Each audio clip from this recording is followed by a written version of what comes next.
Carbon atoms का वजूद में आना इतना बड़ा मिरेकल है कि मटेरियलिस्ट साइंटिस्ट जो खुदा को नहीं मानते, जब कार्बन के बनने के पेचीदा प्रोसीजर को साइंटिफिकली एक्सप्लेन नहीं कर पाते तो उसे एक लकी फ्लूक कह के छोड़ देते हैं। लकी फ्लूक कहते हैं किसी ऐसी घटना या इवेंट को जिसका आउटकम तो पॉजिटिव हो लेकिन उसका हो जाना सिर्फ एक लक या चांस की वजह से हो। इसका सीधा मतलब है कि साइंस कार्बन के फॉर्मेशन को बिना खुदा के वजूद को माने एक्सप्लेन ही नहीं कर सकती। आइए देखते हैं कि कार्बन का इम्पोर्टेंस क्या है और इसके फॉर्मेशन में मिरेकल्स क्या है जिसे साइंस एक्सप्लेन नहीं कर पाती। कार्बन को एलिमेंट ऑफ लाइफ भी कहा जाता है और ये इसलिए क्योंकि कार्बन हर लिविंग थिंग्स की बेसिक बिल्डिंग ब्लॉक है। हर biological molecule, DNA, protein, carbohydrates, fat का बैकबोन कार्बन ही है। डीएनए जेनेटिक्स इंफॉर्मेशन स्टोर करने के लिए, प्रोटीन सेल बनाने और रिएक्शंस करने के लिए,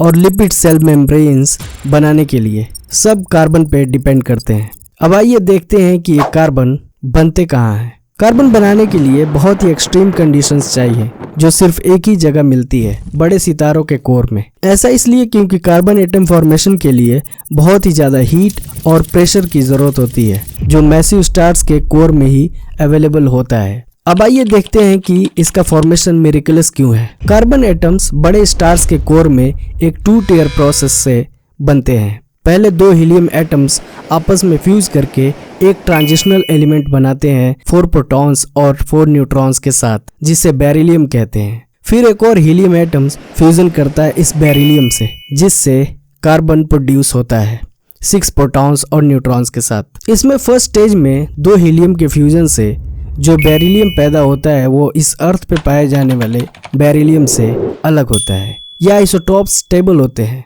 हालांकि जो बेरिलियम आइसोटॉप जायंट स्टार्स में बनते हैं वो एक्सट्रीमली अनस्टेबल होते हैं। ये बहुत ही लंबे अरसे तक साइंटिस्ट को भी परेशान किए हुए था कि ये बेरिलियम एक्सट्रीमली अनस्टेबल है, इतना अनस्टेबल कि ये अपने बनने के 1 सेकेंड के 10⁻⁻15वें हिस्से में ही डिसइंटीग्रेट हो जाते हैं।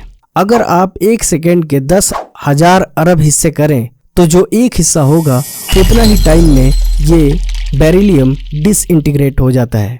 1 सेकेंड में नहीं बल्कि 1 सेकेंड के 10,000 अरब हिस्से में ही। तो साइंटिस्ट्स इस बात से पजल थे कि फिर आखिर कार्बन बनता कैसे है। एक सितारे के कोर में जहां सुटेबल हीट और प्रेशर होता है, 2 हीलियम के फ्यूजन से एक बेरिलियम इमर्ज होता है। अभी कार्बन नहीं बना, सिर्फ एक बेरिलियम बना। अब यहाँ एक मिरेकल होता है। जैसा कि हमने देखा कि स्टेलर बेरिलियम अपने बनने के 1 सेकेंड के 10,000 अरबवें हिस्से बाद ही खत्म हो जाता है, तो इससे पहले कि यह डिसइंटीग्रेट हो जाए, एक तीसरा हीलियम इस एक्सट्रीमली अनस्टेबल बेरिलियम से इसके डिसइंटीग्रेट होने से पहले ही फ्यूजन करता है, जिससे कार्बन बनता है। क्या ये हीलियम जो बेरिलियम से फ्यूज करके कार्बन बनाता है, ये सब बाई चांस होता है? पॉल डेविस, जो कि एक मटेरियलिस्ट साइंटिस्ट हैं, इस मिरेकल से अवेयर होने के बावजूद भी, क्योंकि वो क्रिएशन को नहीं मानते, इस पूरी घटना को डिफाइन करने के लिए इसे एक गुड फॉर्च्यून या लकी फ्लूक जैसे शब्दों का इस्तेमाल करते हैं। और एक साइंटिस्ट जॉर्ज ग्रीनस्टीन इस एक्स्ट्राऑर्डिनरी डबल रेजोनेंस प्रोसेस को कुछ इस तरह एक्सप्लेन करते हैं। इस कहानी में 3 अलग अलग स्ट्रक्चर हैं, हीलियम, बेरिलियम और कार्बन, और 2 मुख्तलिफ रेजोनेंसेस।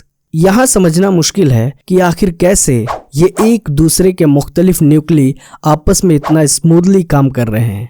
दूसरे न्यूक्लियर रिएक्शंस इस तरह के एक के बाद एक गुड लक की सीरीज के साथ आगे नहीं बढ़ते। ये एक कार, एक साइकिल और एक ट्रक के बीच डीप और कॉम्प्लेक्स रेजोनेंसेस की खोज करने जैसा है। इतने अलग अलग स्ट्रक्चर्स इतनी सहजता से एक साथ क्यों जुड़ती हैं, इसी पे डिपेंड करती है हमारी एग्जिस्टेंस और हर वो जिंदगी जो इस यूनिवर्स में है। ये ग्रीनस्टीन भी, जो कि एक मटेरियलिस्ट साइंटिस्ट हैं, इस मिरेकल ऑफ क्रिएशन को एक्सप्लेन करते वक्त इसे a remarkable chain of lucky breaks कहते हैं, जो कि एक पूरी तरह अनसाइंटिफिक अप्रोच है, क्योंकि इसका बाई चांस हो जाना इम्पॉसिबल से भी बड़ा इम्पॉसिबल है। ग्रीनस्टीन एक कार, साइकिल और ट्रक के दरमियान एक इंतहाई पेचीदा और एक अहम रेजोनेंस का एग्जाम्पल तो देते हैं, पर इसे खुदा का एक मिरेकल कहने से कतराते हैं, क्योंकि वो खुद एक मटेरियलिस्ट साइंटिस्ट हैं। फ्रेड हॉयल अपनी किताब गैलेक्सीज, न्यूक्ली एंड कैसेट्स एक स्वर्ण मेटेरियलिस्ट होने के बावजूद भी इस एक्स्ट्राऑर्डिनरी प्रोसेसेस ऑफ रेजोनेंस के बारे में लिखते हैं कि इतना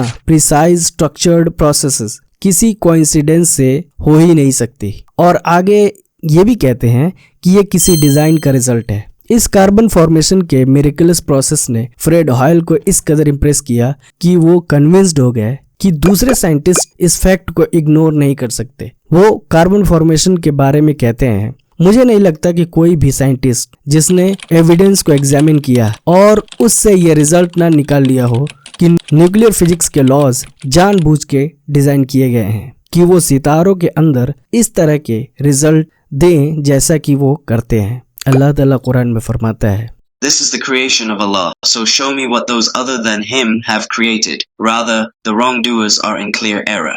सब्सक्राइब कर लें ताकि इस तरह की और वीडियोस देख सकें। शुक्रिया।